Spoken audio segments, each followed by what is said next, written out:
Dernier coup de tournevis et lissage du bois, Shendil aide son beau-frère Loïc à finaliser l'arche qu'il utilisera pour le cavadi. Une cérémonie qui consiste à porter un autel sur le dos en signe de dévouement à une divinité.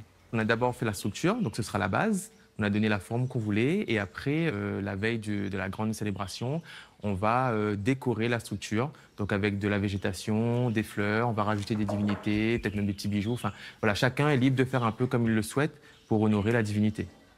Dans la mythologie indienne, l'arche représente les deux sommets de montagne qu'Induba a portés et présentés au dieu Muruga. En récompense, il a reçu sa bénédiction. Pour exprimer pleinement sa dévotion à Muruga, le dieu protecteur de la jeunesse et le symbole de la victoire du bien sur le mal, Loïc a dû se préparer. Mentalement déjà, on va être en connexion permanente avec la divinité, avec Muruga.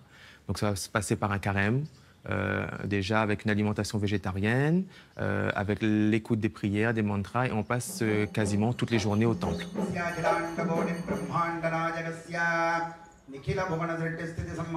C'est une manière aussi de manifester ma foi et vraiment de me tourner vers l'aspect spirituel parce qu'on se coupe vraiment du monde matériel pour se rapprocher un peu plus du divin. Ça m'apporte énormément de bien-être et de sérénité.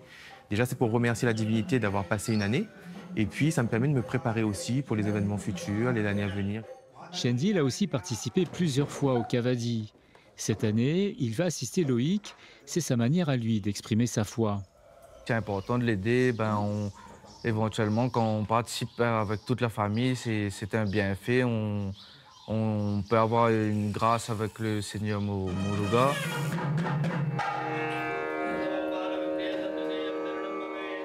6 heures du matin, au temple de Tamatave à Saint-Gilléo, Loïc prie Ganesh et Shiva, le père de Muruga.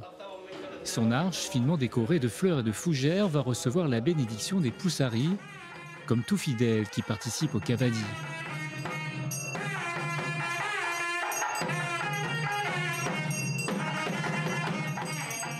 Alors à quelques minutes du départ, je me sens plutôt serein, avec beaucoup d'énergie, de spiritualité, un peu de fatigue, mais c'est de la fatigue, c'est une bonne fatigue, puisqu'on a travaillé sur la finalisation du cavadi hier soir.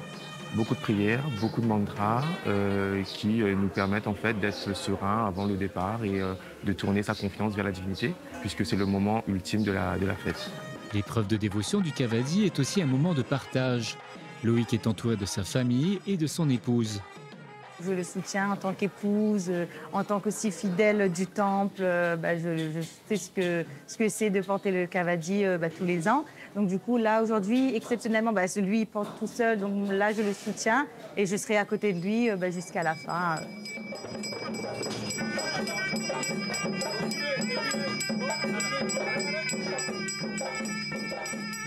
Shiva, Ganesh et Muruga, les divinités principales du temple, sont installées sur le char.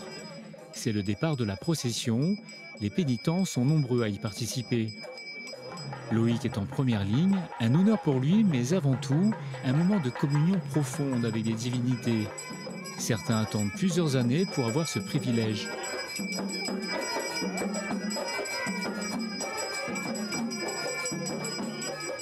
De nombreux fidèles tirent le char pour faire également pénitence. D'autres expriment leur foi simplement en suivant le cortège. On prie tous les jours, mais ce moment de concentration et d'intensité d'énergie nous permet en fait de nous revivifier et se purifier. Nous, on fait tous les ans le cavadi. Cette année, malheureusement, je ne pouvais pas le faire, donc on vient donner notre soutien à la famille. C'est une grande pénitence, ils ont besoin de notre soutien.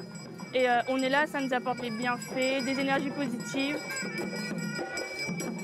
Après quelques kilomètres de marche, la procession s'arrête au bord de la ravine de Saint-Gilles, un lieu symbolique de purification par la présence de l'eau. Une cérémonie est faite par les Poussari pour invoquer les dieux.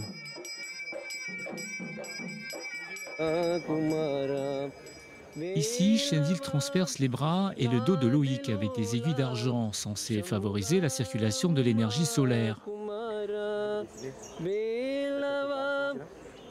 Ses joues et sa langue sont aussi transpercées par son beau-père, Ramin Irissi Mangata, pour faire vœu de silence. Autour de Loïc, de nombreux pénitents, hommes et femmes, se livrent à cette même épreuve de dévotion. Dans ce rituel, les aiguilles représentent les lances du dieu Muruga qui détruisent le mal en eux.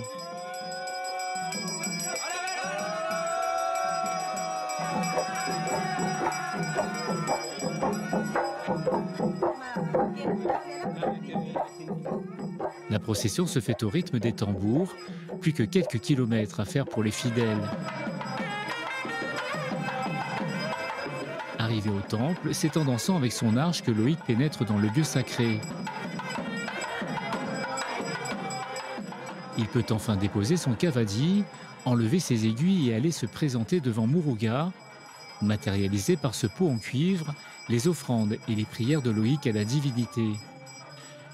Pour cette année, j'ai choisi 3 aliments. Le lait, pour tout ce qui est lié à la santé et la pureté. L'eau de rose, pour avoir une vie heureuse. Et le vibhuti, donc la cendre sacrée. Certains pénitents expriment leur dévotion en apportant leurs offrandes à genoux. Pour Loïc, la cérémonie du cavadi s'achève dans la plénitude, avec le sentiment d'avoir reçu les grâces du dieu Muruga.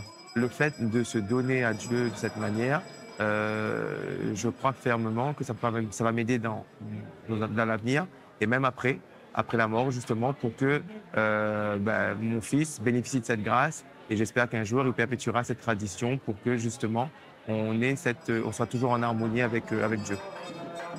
Pour les hindous, le cavadi permet de se purifier. Cet acte dévotionnel représente une victoire sur soi-même en cherchant à devenir meilleur.